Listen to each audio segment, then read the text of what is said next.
Y le damos la bienvenida a Daniel Estico, periodista y economista, editor de Infobae. Daniel, muy buenas tardes. Miguel Riza te saluda. ¿Cómo estás? ¿Qué tal, Miguel? Un gusto y un saludo para Silvio. Gracias, serán dados, así será.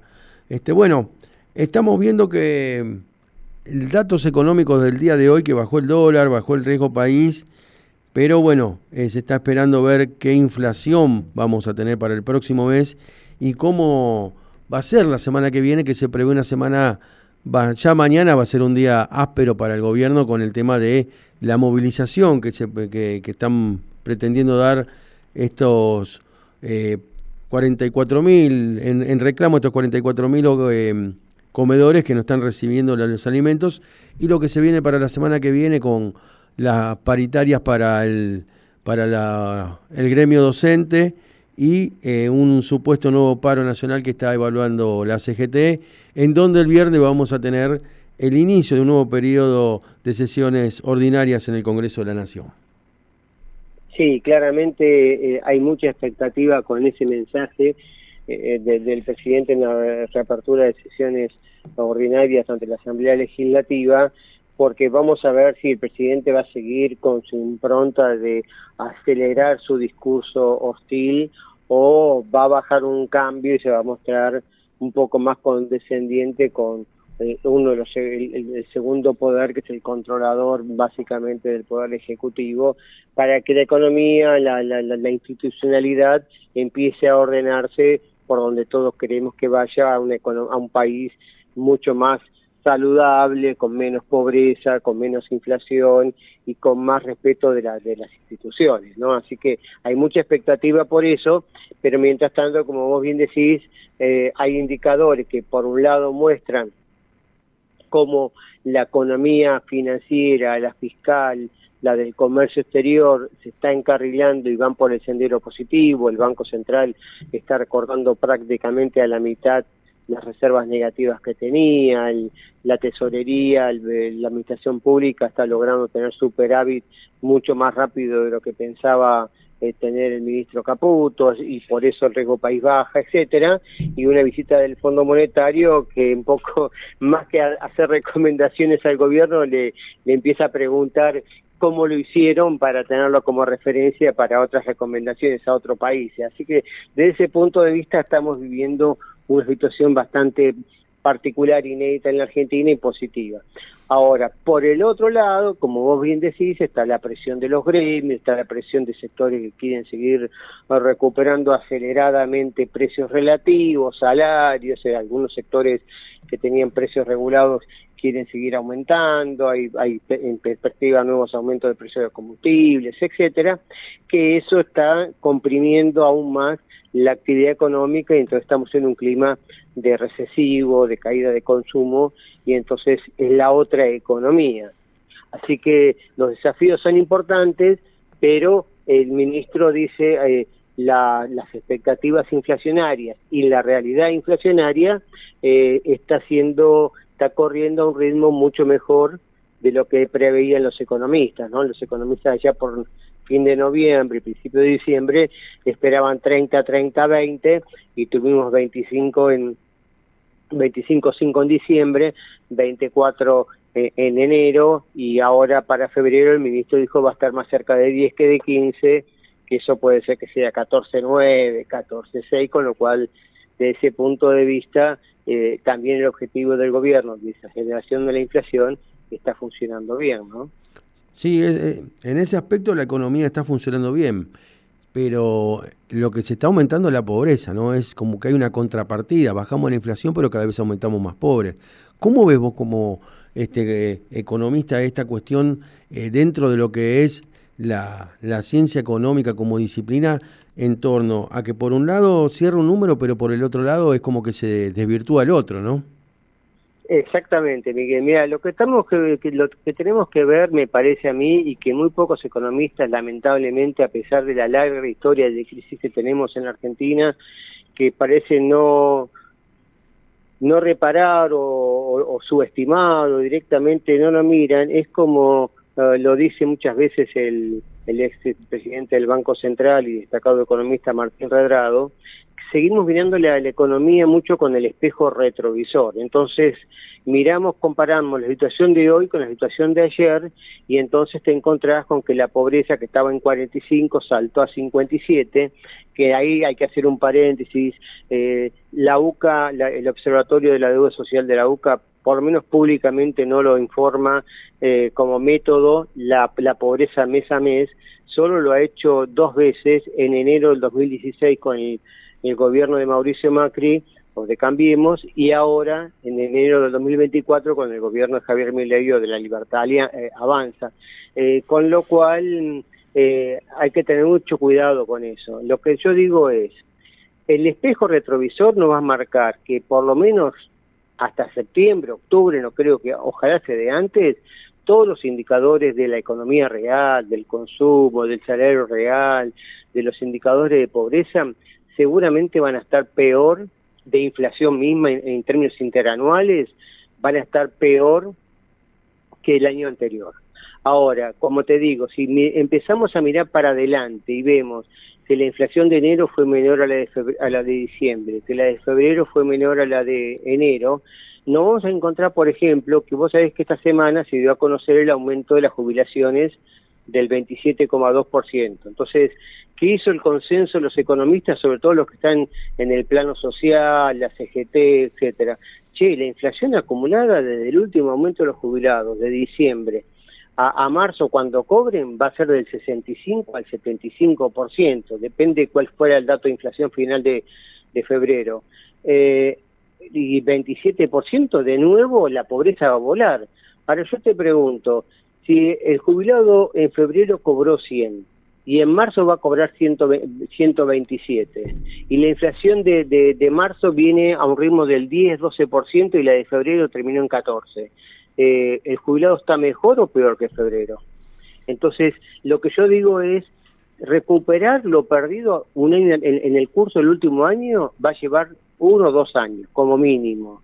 Pero por lo menos es muy posible y es deseable y probable que a partir de marzo esa brecha tienda a cortarse. Entonces, creo que si miramos para adelante vamos a evitar chocar como hemos chocado históricamente en la Argentina, porque miramos permanentemente para atrás, ¿no? Sí, sí, es interesante el planteo que haces y cómo esto es lo del espejo retrovisor, ¿no? Claro, porque es la única manera de poder entender, Miguel, por qué los argentinos tenemos tanta capacidad de resiliencia para haber superado allá en el 75 la crisis del Rodrigazo, más recientemente en 89 y 90 la crisis de la hiperinflación, después en el 2001 la crisis, 2002 la crisis de la convertibilidad, y entonces, o después del 2011 cuando se impone el cepo cambiario y el vamos por todo de Cristina, que terminó que desde ese momento, casualmente, desde el 2011, la economía dejó de crecer en términos de PBI por habitante, mientras el mundo en los últimos 10 años creció más de un 40%. O sea, nos hemos empobrecido no solamente internamente, sino mucho más en la comparación internacional. Entonces, si uno empieza a mirar para adelante y en el que el mes a mes puedo estar un cachito mejor, creo que va a ser todo más positivo, porque va a aparecer el crédito, entonces todo se va a empezar a mover, pero tenemos que terminar con esta cuota de pesimismo y de querer recuperar lo perdido en 10 años en el último año en 24 horas, como quieren hacer muchas empresas que se fueron de mambo con los aumentos de precios, ¿no? Sí, ese es un tema también muy delicado, porque como bien vos decías, baja la inflación, pero hay muchos precios y principalmente los que tienen que ver con los alimentos no han bajado, ¿no? Eso es lo que más se ve hoy por hoy en la canasta familiar. Exactamente, sobre todo productos frescos que uno dice, bueno, tienen su estacionalidad, pero vos sabés que de pronto cuando te sube la naranja porque no es la época, pues te baja la manzana, entonces tenés productos sustitutos que te permiten no caer en pagar precios exorbitantes. Pero yo la semana pasada veía acá en Buenos Aires el kilo de kiwi 7.000 pesos. son productos que ni siquiera tienen que aparecer en la góndola cuando pasan de esos valores que, pensemos que en la Argentina el billete de mayor nominación en circulación, que no hay muchos, pero es el billete de mayor denominación, que son el billete de 2.000 pesos, no te alcanza para comprar 300 gramos de kiwi o apenas 1 kilo de pan. Entonces, yo creo que tenemos que bajar un poco los decibeles y mirar más hacia adelante y cómo empezamos a recuperar paso a paso para no volver de nuevo a caer, ¿no? Sí, sí, totalmente de acuerdo. Esto que vos decías de los precios del kiwi, por ejemplo, un alfajor cuesta más que 1 litro de nafta hoy por hoy en la República Argentina. También hay un desfasaje en algunos precios, como bien vos decías, lo de los kiwi y demás. Y estas cuestiones, no sé quién es el que las tiene que regular o cómo se regularán, pero es bastante ilógico que la nafta esté más barata que un alfajor. Bueno, en ese aspecto yo creo que tenemos que tener, para no caer en el pasado, yo soy de la idea, aunque me tilden de que tengo una postura política que no la tengo, terminar con eso, de pensar en regular, en limitar. El mejor regulador es el mercado. Lo que tiene que hacer la gente, la población, precios que se fueron de mambo, no comprar y cambiar transitoriamente algún consumo. Y si es necesario transitoriamente no comer fruta, no comamos fruta. Y entonces ahí los precios se van a empezar a acomodar porque justamente en los productos frescos es donde el consumidor es soberano, porque cuando el verdulero ve que ese producto no sale y lo tiene que vender porque si no pierde su capital, va a bajar el precio y eso se lo va a trasladar al mayorista y la economía va a tener que reencarrilarse. Fíjate lo que está pasando con el consumo de nafta. Llevaron la nafta mucho más rápido al barril razonable que siempre tuvo en la Argentina, que es alrededor de $1 oficial. Pero, ¿qué pasó? Los salarios, los ingresos no se reacomodaron a lo que fue históricamente. Están todavía un 60% por debajo, o 40%. Entonces, si no le dan tiempo al consumidor, y el consumidor que hace y usa menos el auto, que consume menos nafta, y los estacioneros pues se quejan porque no pueden pagar los salarios o mantener la estructura que tenían pensada en vender 100 y están vendiendo 60, ¿no? Interesantísima la charla que estamos sosteniendo, Daniel, y agradecerte por el espacio también, ¿no? Y tu tiempo. Una última pregunta te quiero hacer en torno a esto, como pensando en el futuro de que, bueno, la inflación esté más controlada y haya bajado más de lo deseado, llegamos a un punto de estabilización económica. ¿Cómo ves el tema de la dolarización? ¿Lo ves algo viable, posible? ¿Lo ves como algo positivo, como algo que si ya estamos estabilizados y con baja inflación, es necesaria hacerla o no? Mira, Miguel, yo diría que la dolarización en Argentina puede ser un camino de llegada en un punto de partida, en el sentido que como no hay garantías de que un gobierno con estas ideas de darle el poder al mercado para que se equilibre, se ordene y no caer en todas las políticas fracasadas de controles de precios regulados, precios administrados, precios máximos, cepo cambiario, cepo tarifario, que la economía fluya más libremente. Entonces, para evitar que mañana vuelva un gobierno que piense todo lo contrario, de ese punto de vista, creo que la dolarización o la libre circulación de monedas, que vos puedas operar con dólares o con bitcoin o con euros o con pesos, con lo que te satisfaga mejor, creo que es necesario para revertir la cultura argentina de ahorrar en otra divisa y al mismo tiempo para poner en circulación en el sistema bancario parte de la gran cantidad de esas otras monedas que tenemos los argentinos en los colchones y que podían contribuir a acelerar el proceso de reactivación.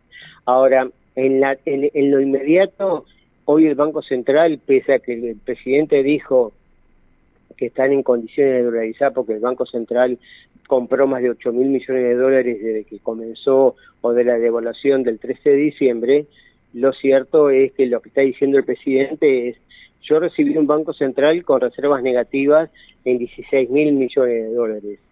Hoy están en 8.000. A si en 2 meses pude achicar en 8.000 ese déficit negativo, en 2 meses lo equilibro y en otros 2 meses, hacia junio, puedo tener un superávit en Banco Central neto positivo de 8.000 millones de dólares, que es más o menos la base monetaria. Entonces ahí podría dolarizar. Pero yo creo que la preocupación inicial tiene que ser más que esa, básicamente es tratar de sostener la baja de la inflación, tratar de garantizar el equilibrio fiscal y empezar a flexibilizar si le sobra plata, porque las mejoras de las cuentas son más rápido de lo que pensaban, empezar en lo que le compete al gobierno a soltar un poquito la soga para jubilados, para planes sociales, etcétera, que son sectores que están muy vulnerables y que no tienen margen para hacer el esfuerzo que están haciendo hoy, ¿no? Sí, sí, totalmente de acuerdo y muy valedero lo que estabas sosteniendo, ¿no? En torno a cómo es la situación de muchos sectores y principalmente el que, digamos, como siempre digo yo, ¿no?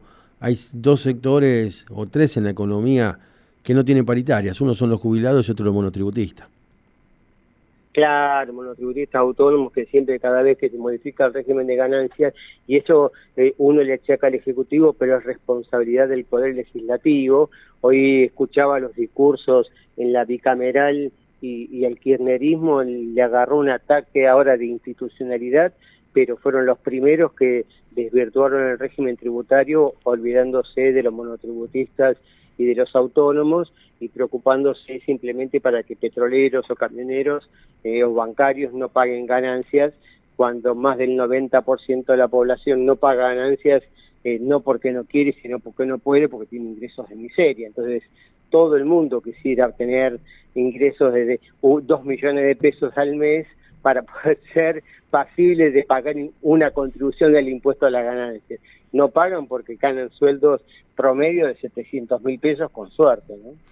Te dije que era la última, pero es tan interesante la charla que te la voy a seguir por un ratito más en torno al tema impositivo. ¿Cómo lo ves? ¿Es posible bajar impuestos, pero no en cantidad, sino en cuestiones que tienen que ver con lo que se recauda principalmente? Porque en algunos sectores de la economía, tanto municipal, gobiernos provinciales y gobierno nacional, hay gente que está pagando a veces 149 impuestos por mes, lo cual estamos pagando más impuestos que los días que tiene el mes, ¿no? Exactamente, sí. A nivel nacional, provincial y municipal, un estudio de IARAF que de Naina Argañarás detectó que había como 167 tributos, y de los 167 a nivel de todo el país, obviamente no todos vivimos en todas las provincias, por lo tanto no todos tenemos esos tributos, pero de los 167, si uno toma la recaudación nacional de nación, provincias y municipios, apenas 15 recaudan el 95% del total. Hay 5 que lo único que hacen es complicarle la vida al contribuyente, desde el asalariado, el jubilado o las empresas, ¿no? Así, cuando uno ve lo que pagás del seguro del auto, que estás pagando IVA sobre el seguro del auto, sello sobre el seguro del auto, son cargos enormes que no tienen razón de ser y que contribuirían a alivianar un poco y mejorar el ingreso disponible de las familias, pero así que esta reforma es necesaria y urgente. Y lo otro es que, dada la alta economía informal que tiene la Argentina, la alta economía en negro, es permitirle a las empresas buscar lo que pasa que la CGT, como no entiende, porque la CGT le gusta su metro cuadrado, pero no piensa en los 22 millones de trabajadores, sino apenas piensa en los 3 millones, 4 millones de afiliados, de los 22 que podría llegar a tener, o por lo menos de los 15 que podría llegar a tener, es que las empresas puedan computar a cargo de IVA todas las contribuciones patronales para la obra social, para la jubilación, etcétera, y eso entonces le bajaría el costo laboral y permitiría blanquear trabajadores o tomar nueva gente y bajar el costo promedio de laboral y mejorar la productividad, que es lo que necesita para que mejore el ingreso real de las familias, ¿no? Sí, yo te decía este tema de los impuestos porque uno de las, digamos, no duda, de las cuestiones que a veces a uno no le cierran, como en mi caso personal es como que Argentina produce una pick-up, tanto en Córdoba como en Santa Fe, y una de ellas es exportada a Chile con otro nombre de modelo, y en Argentina esa misma pick-up sale $61.000, y en Chile, que no la fabrican, la importan desde Argentina, está más barata. O sea, esa cuestión impositiva de por qué tener el precio tan alto cuando lo exportamos y le sale más barato al que no la produce, ¿no? Es bastante ilógico. Porque por un lado la diferencia de tasas de IVA que tiene la Argentina de lo que tiene Chile. Segundo y principal, el arancel de importación que tiene Argentina, que le recarga los autos. Pensemos que de la parte de componentes... Un 33% por lo menos. Claro, 65%, 70% es importado. Entonces, eso que se importa a un tipo de cambio recontra caro, porque ahora incluso las importaciones de sus insumos pagan impuesto país, es una cosa, es una anomalía que la Argentina tiene que corregir urgentemente. Pero hay que bajar los aranceles, hay que bajar la tasa de IVA, hay que eliminar ingresos brutos y tener impuestos que sean mucho más racionales, y que las provincias que hagan sus deberes, que no dejen de seguir pidiéndole al Estado Nacional que le financie. Cuando uno recorre el país, Miguel, yo tengo la suerte de haber recorrido varias de las 24 provincias argentinas, tenés un potencial turístico, minero, acuífero, de riquezas naturales enormes que están subexplotadas. Entonces tenemos que poner en valor cada una de nuestras jurisdicciones para generar recursos propios, y entonces no tener que depender de que el Estado Nacional me tenga que subsidiar la educación, me tenga que subsidiar la salud, me tenga que subsidiar el transporte. Y entonces tener una economía mucho más saludable, mejor conectividad interprovincial, y todo eso va a mejorar la competitividad y la calidad de vida de los argentinos. Pero es más fácil que 24 gobernadores discutan pidiéndole a la nación, y total, lo que vemos hace 40 años que no crecemos, ¿no? Sí, es tal cual, así como vos lo planteás, Daniel. Te agradezco enormemente la charla, te digo que seguiría más, pero por una cuestión de tiempo, por ahora se nos hace un poco difícil, pero va a ser un gusto seguir hablando con vos a lo largo del año y en función a cómo va evolucionando la Argentina con esta nueva gestión, y viendo cómo la nueva gestión va a poder ir modificando algunas de estas cuestiones que hemos charlado hoy, que si bien son necesarias, a veces son difíciles de llevarla a cabo, ¿no? Exactamente, Miguel, esa es la idea, y que sea esta gestión y la que venga, que de una vez por todas no pensé que el gobernante deje de pensar que cuando él llega al poder está refundando la Argentina, sino tratar de tomar lo bueno que dejó el anterior y corregir lo malo, pero ir para adelante. Así crecen todos los países, y países que han tenido problemas y que siguen teniendo problemas políticos y de otra sociales, etcétera, acá en Latinoamérica, para no ir más lejos, nos han sacado años luz de ventaja en términos de ingreso por habitante. Entonces los argentinos tenemos que dejar de pelearnos tanto y de catalogarte que porque vos sos fulano, porque vos sos mengano, y pensar en positivo, y vamos a ver que tenemos una capacidad de recuperación y de volver a ocupar primeros puestos en el mundo que nunca debiéramos haber perdido, ¿no? Totalmente de acuerdo con esto de que no hay que refundar más el país, porque en la Constitución Nacional ya dice qué modelo de país tenemos que ser. Así exactamente. Daniel, te mando un abrazo, Miguel. Muchísimas gracias. Que siga muy bien. Igualmente. Aquí lo escuchamos, Daniel Estico, periodista y economista, editor de Infobae.